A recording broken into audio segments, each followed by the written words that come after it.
राज्यातील शेतकरी बांधवांसाठी सरकारने आनंदाचा खजिनाच उघडला आहे. अनेक दिवसांपासून ज्या निर्णयाची प्रतीक्षा होती, तो कर्जमाफीचा ऐतिहासिक क्षण किंवा निर्णय अखेर जाहीर केला असून यामुळे लाखो शेतकऱ्यांच्या डोक्यावरील कर्जाचा डोंगर आता कायमचा उतरणार आहे. नेमकं सरकारने या निर्णयामध्ये काय अटी ठेवलेल्या आहेत, शेतकऱ्यांना याचा लाभ होणार आहे ते सविस्तर या व्हिडिओमध्ये जाणून घेणार आहोत. तर मित्रांनो, राज्य मंत्रिमंडळाने शेतकरी हितासाठी एक क्रांतिकारी पाऊल उचललं आहे. मुख्यमंत्री देवेंद्र फडणवीस यांच्या नेतृत्वाखाली झालेल्या बैठकीत पुण्यश्लोक अहिल्यादेवी होळकर शेतकरी कर्जमुक्ती योजनेला मंजुरी देण्यात आली आहे.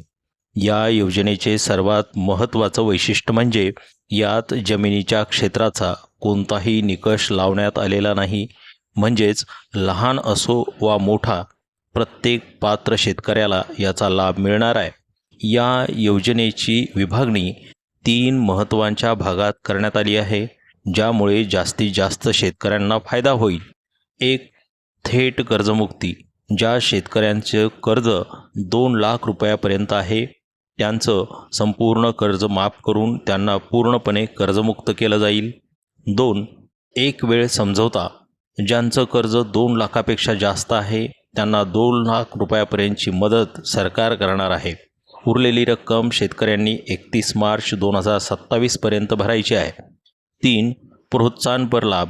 जे शेतकरी नियमितपणे कर्जाची परतफेड करतात, त्यांच्यासाठी 50,000 रुपयापर्यंतच्या प्रोत्साहन अनुदानाची घोषणा करण्यात आली आहे. या योजनेत 1 एप्रिल 2019 ते 31 मार्च 2025 या कालावधीत घेतलेल्या कर्जाचा विचार केला जाणार आहे. 2 लाखापर्यंतची कर्जमाफी 30 सप्टेंबर 2025 पर्यंत थकीत असलेल्या 2 लाख रुपयापर्यंतच्या कर्जाची मुद्दल आणि व्याजासह संपूर्ण माफी दिली जाईल. मोठ्या थकबाकीदारांना दिलासा. ज्यांचं कर्ज 2 लाखापेक्षा जास्त आहे, त्यांना वरील रक्कम बँकेत जमा केल्यावर सरकारकडून 2 लाख रुपये मिळतील. यासाठी 31 मार्च 2027 पर्यंतची मोठी मुदत देण्यात आली आहे. नियमित शेतकऱ्यांचं कौतुक. 2022-23 ते 2024-25 या 3 वर्षांपैकी कोणत्याही 2 वर्षात वेळेत कर्ज फेडणाऱ्या शेतकऱ्यांना 50,000 रुपये प्रोत्साहनपर अनुदान दिलं जाईल.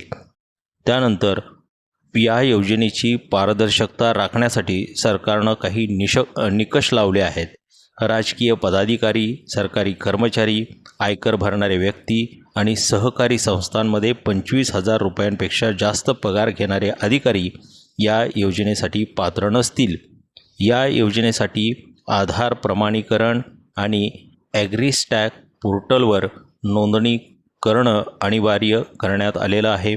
राष्ट्रीयकृत, खाजगी आणि जिल्हा बँका अशा सर्व बँकांमधील कर्जांसाठी ही योजना लागू असेल.